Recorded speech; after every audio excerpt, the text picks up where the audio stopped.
नमस्कार दोस्तों, मैं हूं आपका मित्र सर्वमित्र। इस वक्त हमारे साथ सिंघू बॉर्डर पर बलवीर सिंह राजेवाल साहब हैं और राजेवाल साहब को आप सब जानते होंगे।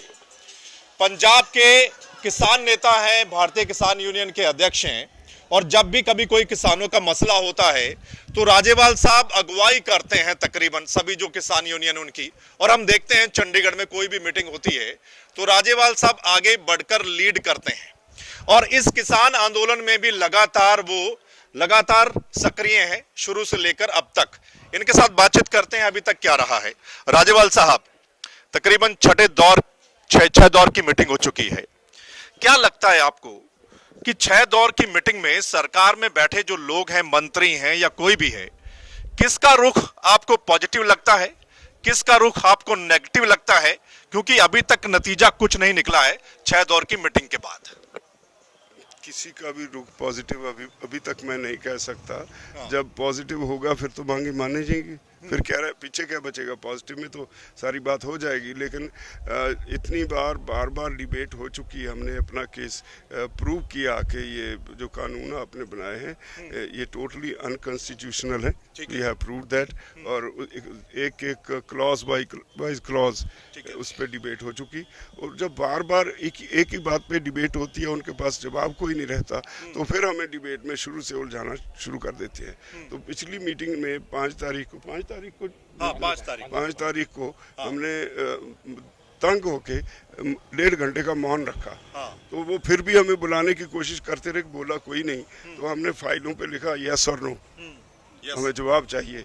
तो उसके बाद मंत्री उठ के गए तो उन्होंने कहा जी हम आपको परसों तक जवाब दे देंगे, परसों या चौथ तक जवाब दे देंगे। इसी दौरान अमित शाह ने शुरू कर दिया मैं बैठना चाहता हूँ आपसे। तो 5 को लाओ, 7 को लाओ, 13 पे आ गए। तो हमने यहाँ मीटिंग की 40 जथेबंदियों की। उसमें से हमने 8 लोग पंजाब से और 5 लोग जो थे ऑल इंडिया के चुन के एक डेलीगेशन बनाया और वो गया उससे बात करने। वो भी दोबारा फिर चर्चा करनी शुरू कर दी उसने। शुरू से हमने उसे भी कहा कि हम चर्चा करने नहीं आए, हम सुनने आए हैं। आप क्या किसानों को देने वाले हैं? कुछ दे के यहाँ से भेजने वाले हैं या यूं ही बातें करते रहेंगे? तो उनके पास कोई जवाब नहीं था। वो कहते थे चर्चा से ही मसले हल होते हैं। हमने कहा भी हमने तो चर्चा कर ली, बहुत हो गई। तो आप हमें बताओ, हम ये कानूनों को रिपील करने के बगैर जाने वाले नहीं हैं। तो उसके बाद उन्होंने कहा अच्छा हम आपको कल एक नोट भेज देंगे, उस पर डिस्कस करने के लिए हम परसों फिर मीटिंग कर लेंगे। हमने कहा ठीक है, आप नोट भेजो, अगर उसमें कुछ होगा तो हम मीटिंग में आएंगे, अगर नहीं होगा तो हम रिजेक्ट कर देंगे। कल उन्होंने नोट भेजा, उसमें कुछ नहीं था। उसमें वही बातें थी जो उसमें अमेंडमेंट्स करने की बार जो बात कर रहे हैं वही थी। और अगर वो हमने देखा कि ये फिर वही पुरानी बात है तो हमने उसे रिजेक्ट कर दिया। तो हम बातचीत के लिए हम नहीं गए। जनता जानना चाहती है क्या जो मीटिंग अभी तक हुई है, मतलब वो जो आप कह रहे हैं कि ये कमियां हैं इस कानून में, वो उनको मान भी रहे हैं या नहीं मान रहे हैं? अगर मान रहे हैं तो उनको वापस लेना चाहिए, या मान ही नहीं रहे हैं? वो इनडायरेक्टली वो मान रहे हैं। अभी जो नोट भेजा उसमें मान रहे हैं, तभी तो वो अमेंडमेंट सजेस्ट कर रहे हैं। तो इसका मतलब वो मान रहे हैं अमेंडमेंट्स, जो खुद कहते हैं कि यहाँ है हम ये अमेंडमेंट करने को तैयार हैं, लेकिन हम अमेंडमेंट नहीं मानते। ठीक है, हम रिपील मांगते हैं।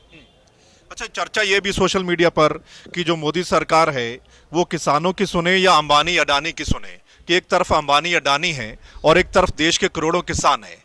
आपको भी यही लगता है कि उनको खुश करने के ये कानून लाए गए हैं और किसानों की बात नहीं सुनी जा रही? बेसिकली बात यही है, क्योंकि जो कॉर्पोरेट हाउसेज हैं उनको ये महसूस होने लगा कि इंडस्ट्री में कभी फेल हो सकते हैं, कभी ट्रेड में फेल हो सकते हैं।